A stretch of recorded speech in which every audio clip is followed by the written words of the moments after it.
Welcome back to the channel. Today we're going to be talking about George T. Stagg, both the legendary man and the famous bourbon that bears his name. If you're new here, my name is Brian Donnelly. The Spirits Educator is a digital education platform and trade resource for the distilled spirits industry.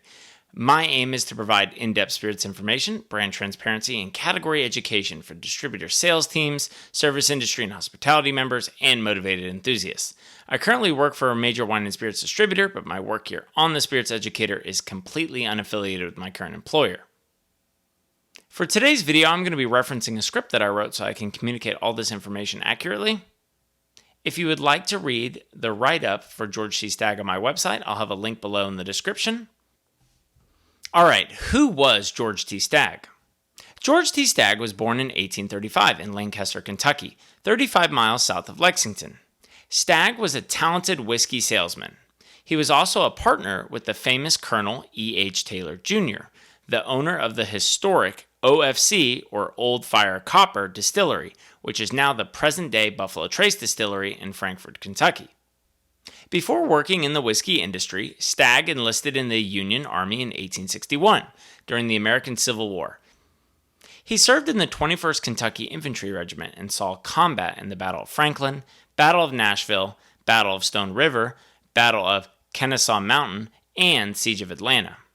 Stagg received several promotions during the conflict, but when the war ended in 1865, he left the Army and moved with his family to St. Louis, Missouri.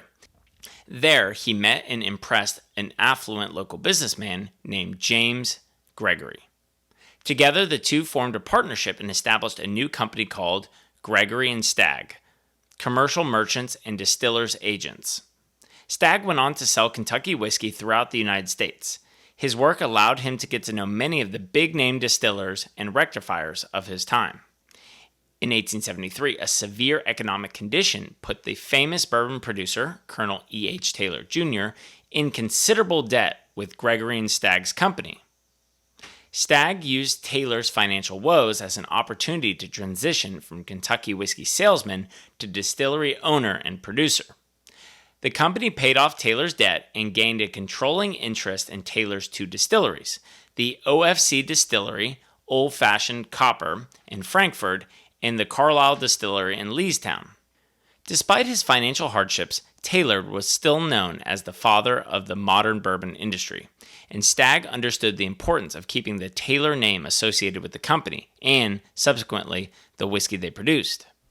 Stagg established the E.H. Taylor Jr. Company in 1879, with himself as president and Taylor as vice president. In the following 6 years, Stagg and Taylor's working relationship continued to disintegrate, and Taylor wanted out. In exchange for Taylor's remaining stock shares, Stagg would financially support the building of Taylor's new distillery, the Old Taylor Distillery, and remove Taylor's name from everything. Stagg worried about losing the standard for quality that Taylor's name represented, so he decided to keep the name on the company's letterhead. Taylor was infuriated with this decision and filed several lawsuits against Stagg. Finally, the case was settled in court and the company name officially changed to the George T. Stagg & Company in 1890. Stagg had finally made the full transition from whiskey salesman to running a massive operation at two different distilleries. The workload took a toll on Stagg, so with bourbon prices falling, he retired in the early 1890s, shortly before his death in 1893, at the age of just 58. In 1904, the OFC Distillery, or Old Fashioned Copper, officially changed its name to the George T. Stagg Distillery.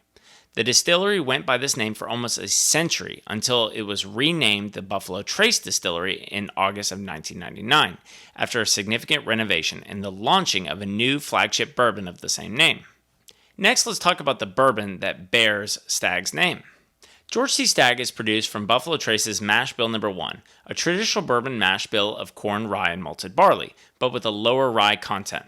Buffalo Trace, Eagle Rare, and E.H. Taylor are also produced from the same mash bill.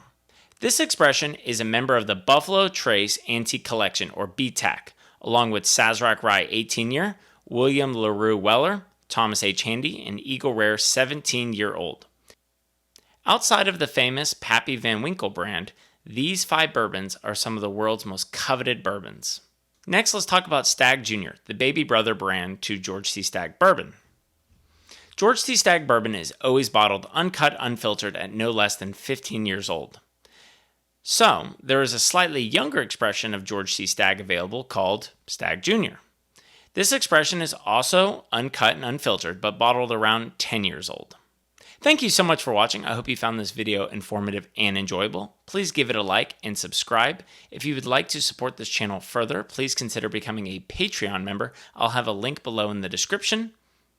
If you would like to receive notification anytime I have a new article or brand education piece on my website or a new video on this YouTube channel, please consider subscribing to my newsletter. I'll have a link below in the description. Thank you so much again for watching, and as always, please drink responsibly.